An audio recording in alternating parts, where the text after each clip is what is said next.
I'm going to show you how to make a concave mold using a styrofoam ball. That means that I will have a mold that I can push the clay into to make a curve, and this way the pattern can be on the outside, protected by the form itself. So in order to do that, I'm going to use styrofoam balls. I have a variety of different sizes, and sometimes I cut them in half to do this process. Here's a list of the supplies you will need if you go to do this yourself. So what you need to do is get a container for each ball that you're going to make a mold of. I'm using the same size of container for these two. And I have this one and this one. You want to make sure that you're using a container that is soft, that will have a little give to it. I would avoid using melamine. You can do it, but it is a little bit frustrating. The thing can come out so long as you use the soap, but it is a little bit more fragile because it is a plastic, but it's still really firm. So you want something that has some give. So you want to be able to move the container a little bit to make sure it works. I'm also using skewers to hold these down, because when I apply water or put water or the plaster, the mixed plaster in here, the styrofoam ball is going to float. So I need to hold it down, and if I just put pressure on it, it might roll away. So by using the skewers, it allows me to hold them exactly where they need to be, and I can apply pressure on the sticks to keep it where it's supposed to be. So you don't have to do it this way. This is just how I have done it in the past. So I'm just saying that you can use all different sizes as long as you have a container. I think what I'll do for the demonstration is I will use this one to show you how to do it, and then you can apply that to any of the others that you would like to do. So I'm going to move all of this stuff away, and I will begin in a moment.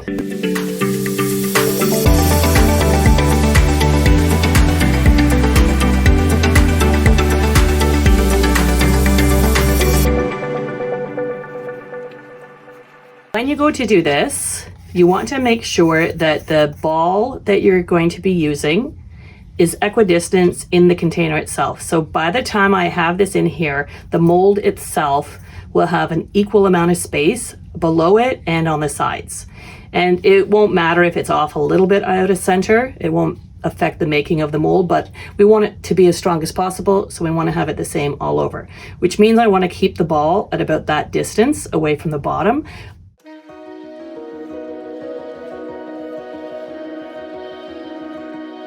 Is in. So I don't want to damage this completely. I'd like to be able to save this ball, but I am going to start to push these into the other side. So I'm just rotating.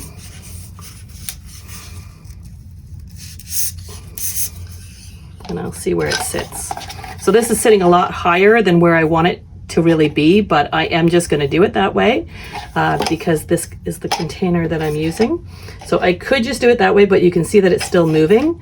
So I'm going to add another one to stabilize and try to aim to the same spot. This one might be a little higher. So it's not perfect, but it's enough to give me the pressure that I need to hold it in place.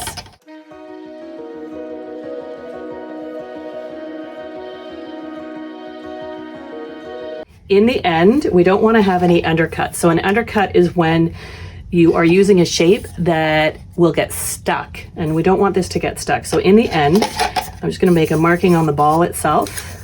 I want the mold to be about there, halfway. So when I place it down in here, I need to look at it all over. I want, in the end, that means that my liquid is going to rise up to here. Now, I don't need that much volume because the ball itself is going to displace the space, and it's going to displace the liquid.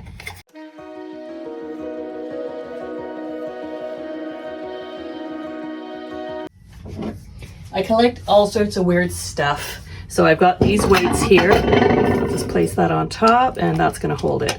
So I can turn it either way.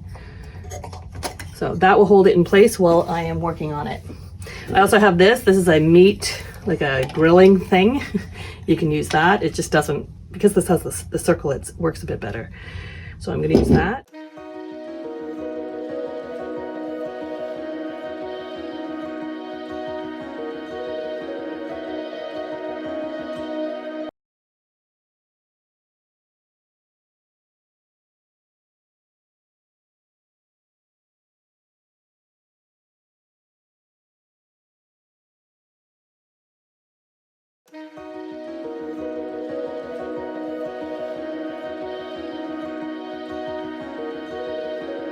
I have my liquid set up to the right level. I've weighed it down on the sticks to make sure that I have the volume at the correct zone. So when I lift the weight, the ball pops out. So my next step is to find out how much water this is, because what I need to do is determine that and then remove a third of the water before I start adding the plaster. So you can use whatever device you want. I am going to use the measuring cup. Try not to spill. So I have, hard to read, I'm going to go to the other side and read it in metric because it's a little easier to read the numbers. It's just over 400. I'm going to guess 425. So I'm going to take that number, and that's milliliters. You go 425, and I'm going to minus 33%. And that means that I have to have the volume of water at, I'm not going to be this precise, but the number is 284.75. So now what I'm going to do is I can either pour it in something else, maybe here first. I'll go into this, and I'll just keep kind of removing till I get the right amount. It's still too much. The good thing, if you don't know metric, the good thing about it is that the increments are pretty easy to figure out in units of 10. So I have just under 300 on here. It's very hard to tell exactly, so I'm just going to go with this. So this is how much water I need before I start mixing. Before I begin, my first step is to get the Murphy's oil soap into here. So I don't need a lot, and I've learned this over the past that you don't need a ton of this. So I'm just going to put a little in there and then smoosh it around. Now, because of this plastic container, the plaster will probably pop out of here, but I just want to make my job easier, and I want it to be easy to clean at the end. Then I also need to put this on the ball itself. If you don't put it on the ball, it might get stuck in there and you will lose it. So this is ready, that's ready.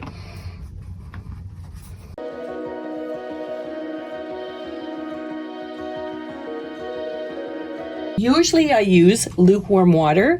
I'm using room temperature water that's been sitting down in my studio because I have mixed it like that before and it does work. It just takes a little longer to set. And so when I'm putting the plaster in, I typically put it through my fingers to make sure there's no clumps. And depending on the container that you're mixing in, if you are mixing it in a large bowl, make sure that you're moving the plaster around, that you're not just putting it in the middle. Because the method that I use to determine when I have the right amount of plaster, it is the island method, or the little mountain, and it creates a little mountain in the middle of it with the plaster buildup. But you have to make sure you're moving things around, otherwise you might get an inconsistent measurement. I also put a tablecloth on my slab roller so that I don't get any plaster on it.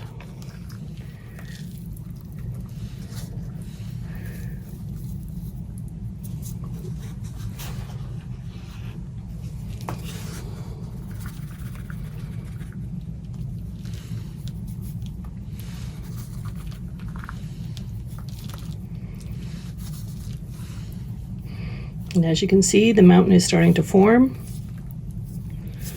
I usually wait. Once it starts forming, I let it sit for a sec and see if it disappears. If it starts to disappear, then I come back and I add more. So it's completely absorbed now. So I want to see it so that I have powder at the top of the mountain.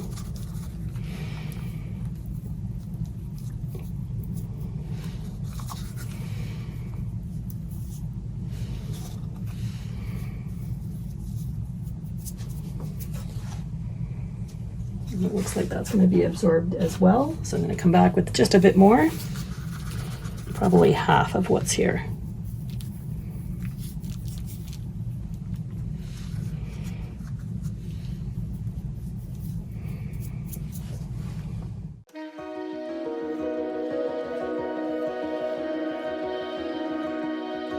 You have to be aware of the container that you're mixing in. If this is the one I want to use, I can't submerge my whole hand in or I will displace the volume.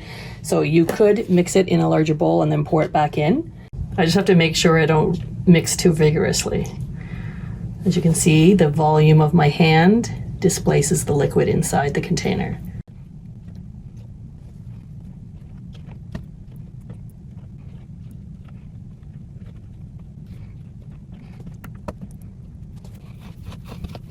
Before I go to put anything in it, I hit it on the table to get the air bubbles out. Whoop.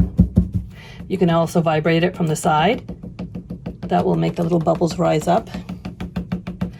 Doing this, if you can lift the container and just gently tapping it, also works well. You just don't do it too aggressively or you will make a splash.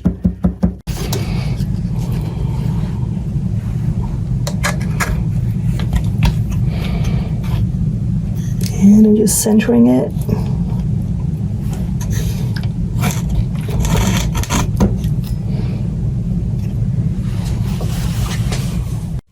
I'll come back in a bit and show you more.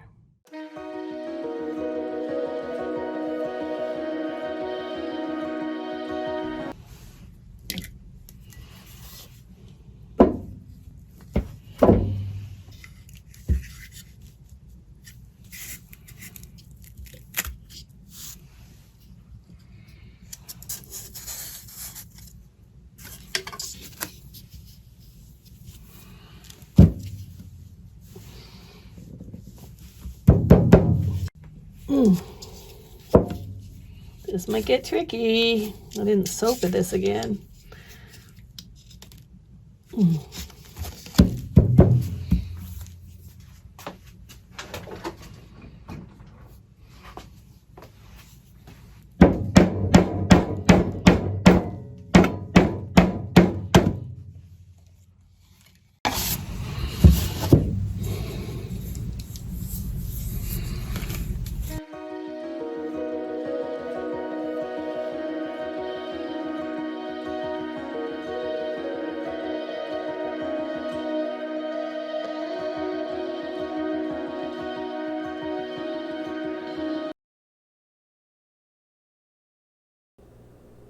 Be sure to let it dry for about a week before you use it so that your clay pops out more easily. Thanks for watching and stay tuned for more.